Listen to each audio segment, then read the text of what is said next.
এবং কেন আপনি ইসলাম বিরোধী বই লেখার সিদ্ধান্ত নিয়েছিলেন? ইমানের দৃষ্টিকোণ থেকে আপনার জীবন কেমন ছিল? আপনি কিসে বিশ্বাস করতেন? ইসলামের প্রতি আপনার সবচেয়ে অনুশোচনীয় কটাক্ষমূলক মন্তব্য কোনটি ছিল? তখন আপনার আশেপাশের মানুষদের প্রতিক্রিয়া কেমন ছিল যখন আপনি ইসলাম গ্রহণ করেছিলেন? আমি ভেবেছিলাম ইসলাম একটি মিথ্যা ধর্ম, ইসলাম বিপজ্জনক। আমি 2000-এরও বেশি হত্যার হুমকি পেয়েছি এবং অবশেষে আমি ইসলামের বিরুদ্ধে বই লেখার সিদ্ধান্ত নিয়েছিলাম। হে আল্লাহ, আমাকে এমন একটি নিদর্শন দেখান যাতে আমি সম্পূর্ণ নিশ্চিত হতে পারি যে এটিই সেই পথ। এই কারণে আমি 2 দিন ধরে ঘুমোতে পারিনি। আমি মেনে নিতে পারছিলাম না, ভীষণ অদ্ভুত লাগছিল। আসসালামু আলাইকুম জোরাম ভ্যান ক্লাভেরেন ভাই, আমাদের আমন্ত্রণ গ্রহণের জন্য আপনাকে অসংখ্য ধন্যবাদ এবং আপনাকে আমাদের মাঝে পেয়ে আমরা আনন্দিত। প্রথমে আপনাকে জিজ্ঞেস করতে চাই, জোরাম কে? ওয়ালাইকুম আসসালাম। আপনাকে অসংখ্য ধন্যবাদ আমাকে আমন্ত্রণ করার জন্য। এখানে আসতে পেরে আমি খুবই গর্বিত। জোরাম ভ্যান ক্লাভেরেন 23শে জানুয়ারি জন্মগ্রহণ করেন 1979 সালে অ্যামস্টারডাম শহরে একটি খুবই সাধারণ পরিবারে। বাবা, মা, ভাই, ছোট বোন, একটি বিড়াল। অ্যামস্টারডামেই আমার জন্ম এবং বেড়ে ওঠা। একটি সক্রিয় প্রোটেস্ট্যান্ট খ্রিস্টান পরিবারে উচ্চ মাধ্যমিক শেষ করার পর তুলনামূলক ধর্মতত্ত্ব নিয়ে পড়াশোনা শুরু করি। কয়েক বছর শিক্ষকতা করেছি। নেদারল্যান্ডসে তখন অনেক কিছুই ঘটেছে, বিশেষ করে আমার জীবনে। এখন যখন আমি পুরো বিষয়টা অবলোকন করি ইসলাম ধর্মের ব্যাপারে, আমি ফ্রিডম পার্টির জন্য রাজনৈতিকভাবে সক্রিয় হয়ে উঠলাম, সাংসদ মনোনীত হলাম এবং শেষে আমি ইসলাম বিরোধী বই লেখার সিদ্ধান্ত নিলাম, যার শুরুটা হয়েছিল ইসলাম বিদ্বেষ দিয়ে, পরিণত হয় আল্লাহকে খুঁজে পাওয়ার একটি মাধ্যমে এবং আমি মুসলিম হওয়ার মধ্য দিয়ে এই পথের সমাপ্তি। ইমানের দৃষ্টিকোণ থেকে আপনার জীবন কেমন ছিল? আপনি কিসে বিশ্বাস করতেন? মুসলিম হওয়ার আগে আমি রিফর্ম চার্চের একজন প্রোটেস্ট্যান্ট খ্রিস্টান ছিলাম। আমরা বাইবেল পড়তাম, বাইবেল অনুসারে আমাদের নাম রাখা হয়েছিল, খ্রিস্ট ধর্মে দীক্ষা দেওয়া হয়েছিল, গির্জায় যেতাম, ইত্যাদি ইত্যাদি। তো আমরা বলতে গেলে বেশ ধার্মিক খ্রিস্টান ছিলাম। অবশ্যই আমি বিশ্বাস করতাম যে একজন সৃষ্টিকর্তা আছেন। আমি জান্নাত জাহান্নামে বিশ্বাস করতাম। আমি ফেরেশতা ওয়াহিতেও বিশ্বাস করতাম। এবং অবশ্যই যে ব্যাপারটি খ্রিস্টানদের মুসলিমদের থেকে আলাদা করে সেটি হলো যে আমি বিশ্বাস করতাম যীশুখ্রিস্ট ঈশ্বরের পুত্র ছিলেন এবং আরেকটু দার্শনিকভাবে বলতে গেলে আমি তাকেই ঈশ্বর বলে মানতাম। আমি অবশ্যই পুনরুত্থানে বিশ্বাস করতাম এবং এও বিশ্বাস করতাম যে যীশুকে ক্রুশবিদ্ধ করা হয়েছিল এবং আমি প্রায়শ্চিত্তে বিশ্বাস করতাম। কিন্তু যেহেতু ট্রিনিটি খুব জটিল একটি ধারণা, আপনি বিশ্বাস করুন আর নাই করুন, এটি এখনো বেশ জটিল। কারণ বাইবেলের মতে ঈশ্বর অবিনশ্বর, কিন্তু আপনি যদি অবিনশ্বর হন এবং একই সাথে আপনার যদি মৃত্যু হয়, আপনি তো একই সময়ে অমর এবং মরণশীল হতে পারেন না। তো একটু বড় হওয়ার পর, ধরুন 15-16 বছর বয়সে, আমি প্রশ্ন করা শুরু করি সেসব বিষয়ে, যেসব আমার কাছে খুব যৌক্তিক মনে হতো না। আমি অনেক ধর্মযাজক, প্রচারক, এমনকি রাব্বিদের সাথেও কথা বলেছি, কিন্তু তাদের দেওয়া উত্তরগুলো সন্তোষজনক ছিল না, যেটি বিষয়টিকে আমার জন্য আরো জটিল করে ফেলেছিল। শেষ পর্যন্ত সেসব বিষয়গুলোর ব্যাপারে আমার সন্দেহ থেকেই যায়, কিন্তু আমি অন্ধ বিচারকের মতো এগুলোকে একপাশে রেখে ধর্মটাকে বিশ্বাস করে যাওয়াটাই ভালো মনে করলাম। হয়তো আমি পুরো বিষয়টি বোঝার মতো যথেষ্ট বুদ্ধিমান নই এবং আমি তখনও ঈশ্বরে বিশ্বাস করতাম যে যীশু একজন খুব গুরুত্বপূর্ণ ব্যক্তিত্ব এবং ঈশ্বরের পুত্র। কিন্তু পূর্বে যা ঘটেছে আমি ব্যাপারটিকে ঠিক সেভাবেই রেখে দিলাম। কিভাবে এবং কেন আপনি ইসলাম বিরোধী বই লেখার সিদ্ধান্ত নিয়েছিলেন? উচ্চ মাধ্যমিক শেষে একটি বিশ্ববিদ্যালয়ে ভর্তি হই তুলনামূলক ধর্মতত্ত্ব বিষয়ে পড়াশোনা করার জন্য। এবং চমৎকার ব্যাপার হলো, আমার কলেজের প্রথম দিন, যতদূর মনে পড়ে 2001 সালের 11ই সেপ্টেম্বর, প্রথম দিন থেকেই বুঝলাম, আচ্ছা, এই মুসলিম ছেলেগুলা একটু পাগলের মতোই এবং এই ধর্ম সত্য নয়। তার কয়েক বছর পর নেদারল্যান্ডসে একজন লোক নাম থিউ ভ্যান গগ, উনি একজন বিখ্যাত চলচ্চিত্র নির্মাতা ছিলেন, যাকে রাস্তায় মেরে ফেলা হয়েছিল, তাকে গুলি করা হয়েছিল, তার গলা কাটারও চেষ্টা করেছিল এবং তারা তার পেটে ছুরি ঢুকিয়ে একটি চিঠি রেখে যায় আয়ান হির্সিয়ালি নামের এক মেয়ের জন্য। ওখানে লেখা ছিল, এরপর তোমার পালা। তো এটি আমার ইসলাম বিদ্বেষী অনুভূতিগুলোকে এমনভাবে দৃঢ় করেছিল যে ভাবলাম আমাকে রাজনীতিতে যুক্ত হয়ে কিছু করতে হবে এবং দেশকে ক্ষতির হাত থেকে বাঁচাতে এই অশুভ শক্তিকে থামাতে হবে। আপনি ইসলামের জন্য রাজনীতি শুরু করেছিলেন? হ্যাঁ, এবং সত্যি এটি ইসলামের কারণে ছিল, আর এটি মূল কারণ ছিল আমার বই লেখার, মানুষকে বোঝানোর জন্য যে কেন ইসলাম পৃথিবীর জন্য বিপজ্জনক। আমি যখন বই লিখছিলাম, একটু আগেই যে প্রশ্নগুলোর ব্যাপারে বললাম, খ্রিস্ট ধর্মের ব্যাপারে আমার সেই সন্দেহগুলো আবার মাথায় ঘুরতে লাগলো এবং অবশ্যই সেটি সত্যের ব্যাপারেই ছিল, কারণ আমি একজন বিশ্বাসী খ্রিস্টান ছিলাম এবং আমার যে খ্রিস্টান প্রশ্নগুলো ছিল সেগুলোর উত্তর খুঁজে পেলাম ইসলামের আলোকে। কারণ অবশ্যই যখন আমি বই লেখা শুরু করি, অনেকে ভেবেছিলেন যে এটি একটি রাজনৈতিক বই, কিন্তু সেটি রাজনৈতিক বই ছিল না, এটি ধর্মীয় বই ছিল। কারণ আমি মানুষকে দেখাতে চেয়েছিলাম ইসলাম ধর্ম হিসেবে কেন ভয়ঙ্কর, এবং আমি খ্রিস্টান দৃষ্টিকোণ থেকে বইটি লিখছিলাম। অতএব শুরুতে আমি খ্রিস্টান ধর্মে ঈশ্বরের ধারণা এবং ইসলামিক ধারণার একটি তুলনা তৈরি করতে চাইলাম। আমার ট্রিনিটির ব্যাপারে বেশ কিছু সন্দেহ ছিল এবং আমি ইসলামে তাওহিদ মানে ঈশ্বরের একত্ব দেখলাম। হ্যাঁ, এবং সেটি আরো যৌক্তিক মনে হলো। আর তারপর আমি ভাবলাম, বেশ, আমি বাইবেল আবার পড়ব, আরো জানতে, নিজেকে পুনরায় ঝালিয়ে নিতে। আচ্ছা, কেন ইসলামে যে তাওহীদের ধারণা, এক স্রষ্টার ধারণা, সেটি কেন খ্রিস্টান কনসেপ্টে নেই? কিন্তু যখন আমি ওল্ড টেস্টামেন্ট পড়ছিলাম, দেখলাম যে ওল্ড টেস্টামেন্টে রাসূল বারবার বলেছেন এক ঈশ্বর, এক ঈশ্বর, এক ঈশ্বর। আর তারপর আমি ভাবলাম, ঠিক আছে, তাহলে আমি নিউ টেস্টামেন্টেও শুধু যীশুখ্রিস্টের বাণীগুলো দেখি। নিউ টেস্টামেন্টে একটি গল্প ছিল এমন যে কোথাও একজন লোক এসে যিশুকে প্রশ্ন করে, জীবনের সবচেয়ে গুরুত্বপূর্ণ জিনিস কি, আমি কিভাবে স্বর্গ লাভ করব? এবং তিনি বললেন, দুইটি জিনিস রয়েছে। তিনি বললেন, হে ইসরায়েল, তোমার ঈশ্বর এক, এবং তোমার প্রতিবেশীর সাথে এমন ব্যবহার করো যে ব্যবহার তুমি পেতে চাও। তো আমি ভাবলাম, যীশুখ্রিস্ট নিজেও এখানে স্বীকার করছেন, হে ইসরায়েল, তোমার ঈশ্বর এক। আমি বুঝলাম মুসলমানদের এক ঈশ্বর ভাবনাটি ট্রিনিটির চেয়ে বেশি যুক্তিযুক্ত, এবং এই ধারণাটি ওল্ড এবং নিউ টেস্টামেন্টের সাথে সম্পূর্ণ মিলে যাচ্ছে। কিন্তু আমি জানি খ্রিস্ট ধর্ম অন্য কিছু শেখায়। বাইবেলে ঈশ্বর সম্পর্কে যে ধারণা পাওয়া যায় তারা ঠিক তা শেখায় না। তো কয়েক সপ্তাহ গবেষণা করে বেশ কিছু বই পড়ার পর ভাবলাম, ঠিক আছে, হয়তোবা ঈশ্বরের একত্ববাদের ধারণাটি সত্য। তো এভাবেই শুরু হয়েছিল।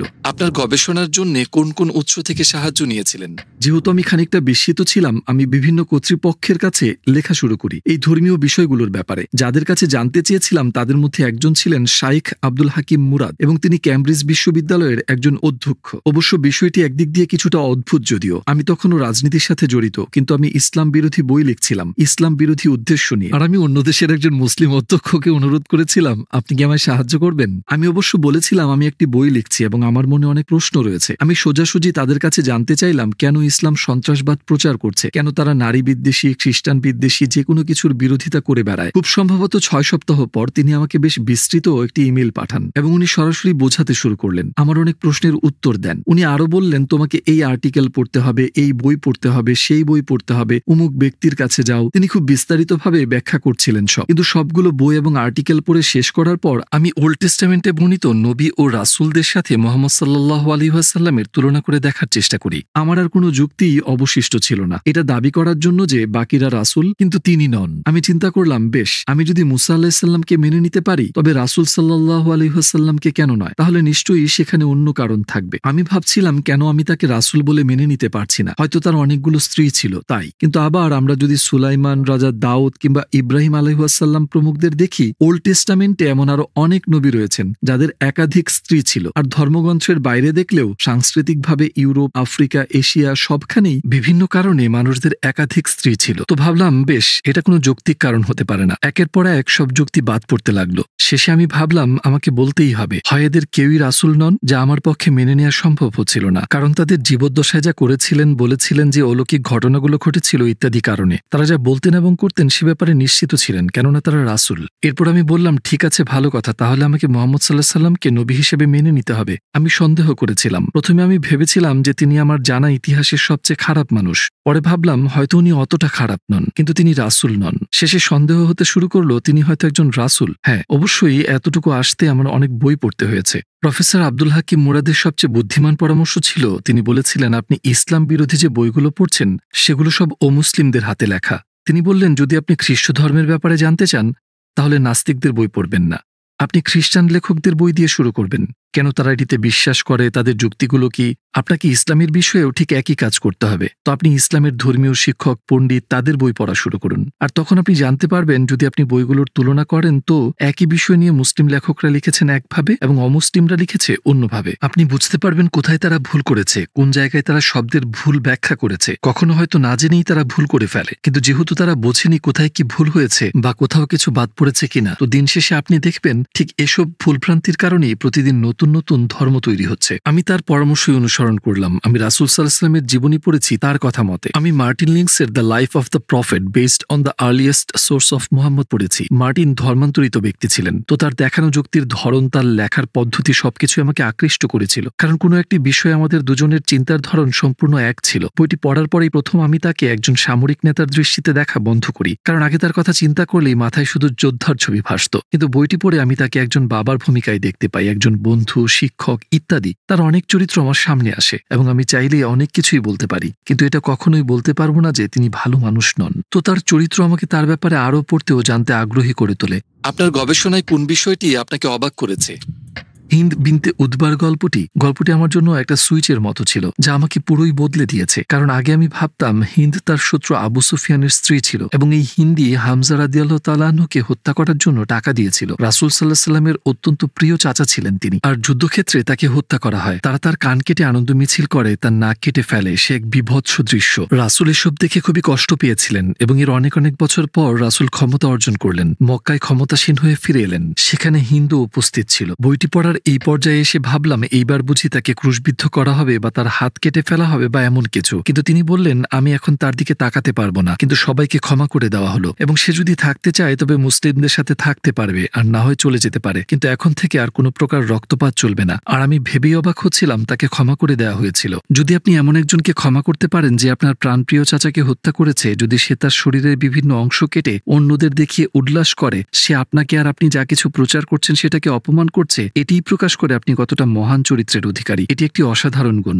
এটি অলৌকিক বিষয় যা আপনি কোথাও খুঁজে পাবেন না। আমি ভাবছিলাম কি অসাধারণ একজন মানুষ তিনি, আর এটি দেখার পর আমার সন্দেহগুলো নিয়ে আমি চিন্তায় পড়ে গেলাম। আমি তার চরিত্র দেখেছি, কিভাবে তিনি অন্যদের সাথে ব্যবহার করেন তা দেখেছি, শত্রুদের প্রতি তার আচরণ কেমন তা দেখেছি। আমার মনে হতে শুরু করে তিনি একজন রাসূল, কিন্তু তারপর আমি ভাবি ওহ এটা তো ভয়ঙ্কর, কারণ আমি ইতিমধ্যেই আল্লাহর একত্ববাদ স্বীকার করেছি আর এখন বলছি তিনি একজন রাসূল। যদি আমি আপনাকে বলি আল্লাহ এক এবং মুহাম্মদ তার রাসূল, তাহলে তো এটি প্রায় কালেমা পড়া হয়ে গেল। আমি ভাবলাম এবার থামতে হবে, বইগুলো পড়া বন্ধ করতে হবে, এটি আমাকে ভুল গন্তব্যে নিয়ে যাচ্ছে। তবে অবশ্যই আমি আর আগের মতো ইসলাম বিরোধী ছিলাম না, আমি যা যা পড়েছি দেখেছি আর আমার অভিজ্ঞতার কারণে। এখন আমি আপনাকে যা বলবো হয়তো রূপকথার মতো শোনাবে, কিন্তু এটা সত্যিই ঘটেছিল। আমার টেবিলের উপর সব বইগুলো ছড়িয়ে রাখা, যখন আমার মনে হচ্ছিল যে এটি একরকম কালেমা শাহাদাতি পড়া হয়ে গেল, আমি বিরক্ত হয়ে আপাতত সবগুলো বই সরিয়ে একটা উঁচু তাকে রেখে দিলাম। কিন্তু সেখানে এত বই ছিল যে অনেকগুলো বই তাক থেকে পড়ে গেল। পড়ে যাওয়া বইয়ের সাথে আল কোরআনও পড়ে গেল। আমি যখন বইটি তুললাম আমার হাত পড়েছিল ঠিক 22 নম্বর সূরার 46 নম্বর আয়াতে, যেখানে লেখা ছিল প্রকৃতপক্ষে তাদের চোখ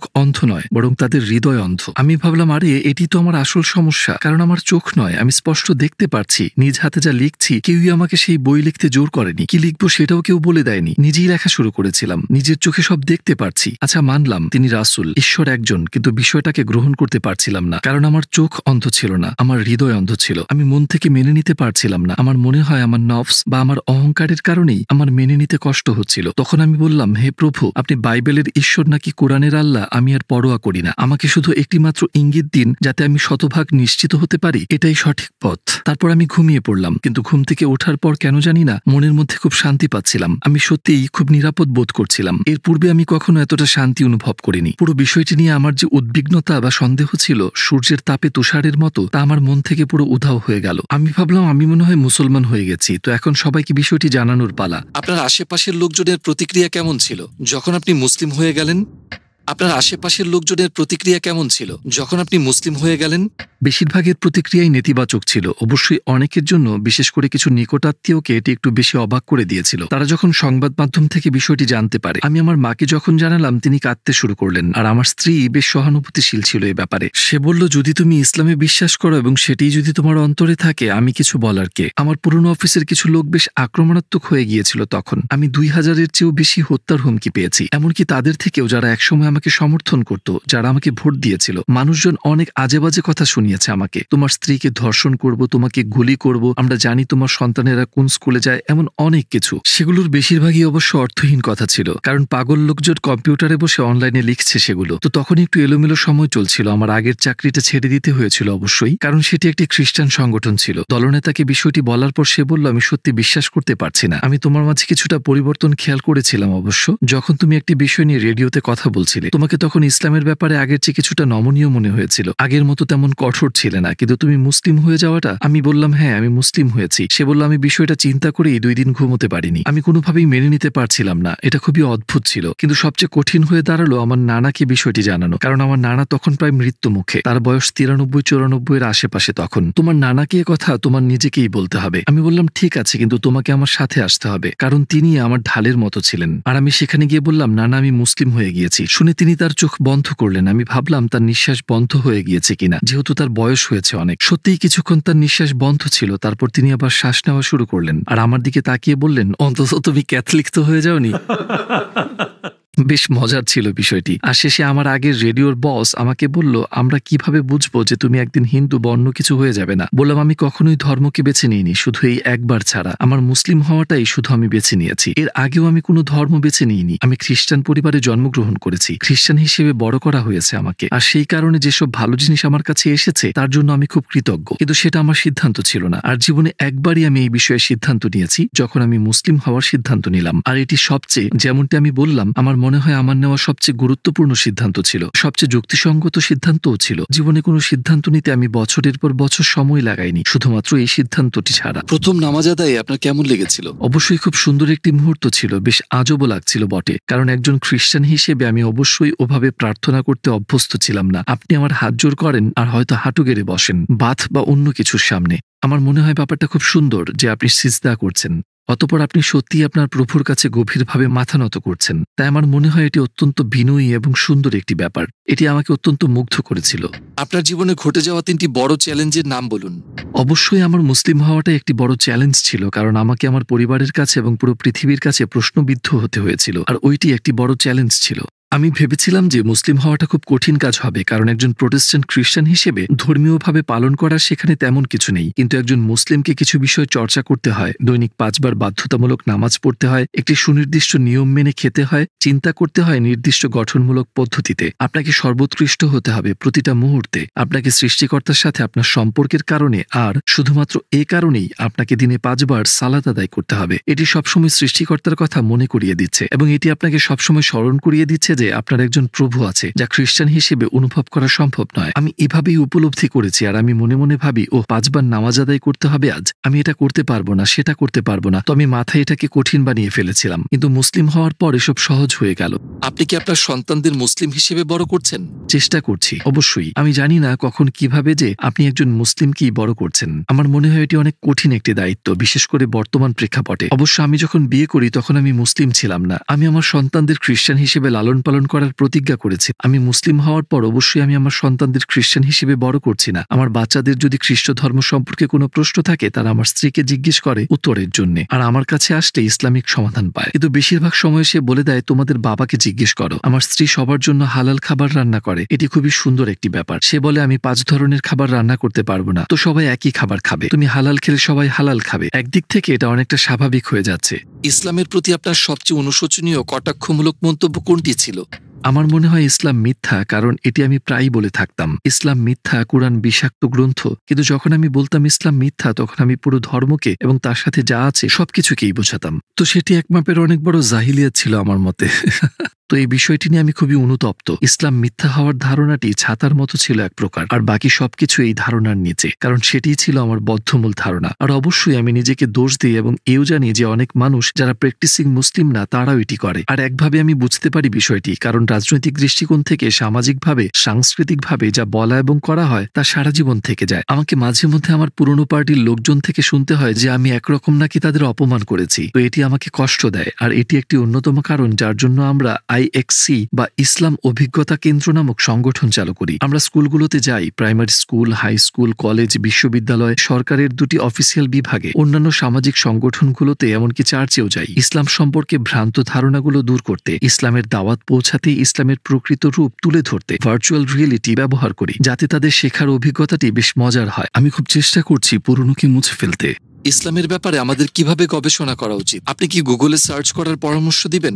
না, আমি কোনোভাবেই গুগলের পরামর্শ দিব না, কিংবা গুগল সার্চ করা আমার সর্বশেষ পরামর্শ হবে। বরং আমি মনে করি বই হাতে নিয়ে পড়াটা খুব গুরুত্বপূর্ণ। আমি মার্টিন লিন্সের লেখা মুহাম্মদ সাল্লাল্লাহু আলাইহি ওয়াসাল্লাম আরবের আদি ইতিহাস ও ঐতিহ্য নির্ভর জীবনী বইটি পড়তে বলবো, যে বইটি সম্পর্কে আগেই বলেছি সবুজ রঙের। আর আমি মনে করি প্রথমেই আমাদের কোরআন নিয়ে গভীরভাবে ঘাটাঘাটি না করাই উচিত, কারণ এটি খুবই জটিল একটি কিতাব। আর আপনার যদি এমন কেউ না থাকে যে আপনাকে শিখিয়ে দিবে আপনি কি পড়ছেন, বিশেষ করে অনেকেই আছেন যারা ইসলামের ব্যাপারে কিছুই জানেন না, আরবি ভাষা পারে না বা আরব দেশের মানুষ নন, তখন আপনাকে কোরআনের ব্যাখ্যা পড়তে হবে বা অনুবাদ পড়তে হবে, এবং অনেক ক্ষেত্রেই সেগুলো পুরো সত্য নাও হতে পারে। তো আমি সবাইকে পরামর্শ দিব সিরাত, রাসূল সাল্লাল্লাহু আলাইহি ওয়াসাল্লামের জীবনী পড়তে, রাসূলের চরিত্র ও জীবন নিয়ে পড়াশোনা করতে, কারণ সেসব ইতিহাসও আমাদের অনেক কিছু শেখায়। তার জীবনটাই ছিল কোরআন, তিনি নিজেই জলজন্তু কোরআন ছিলেন। তার সুন্নাহ নিয়ে পড়াশোনা করুন। আর আমার মতে এটি ইসলামকে খুঁজে পাওয়ার সর্বশ্রেষ্ঠ উপায়।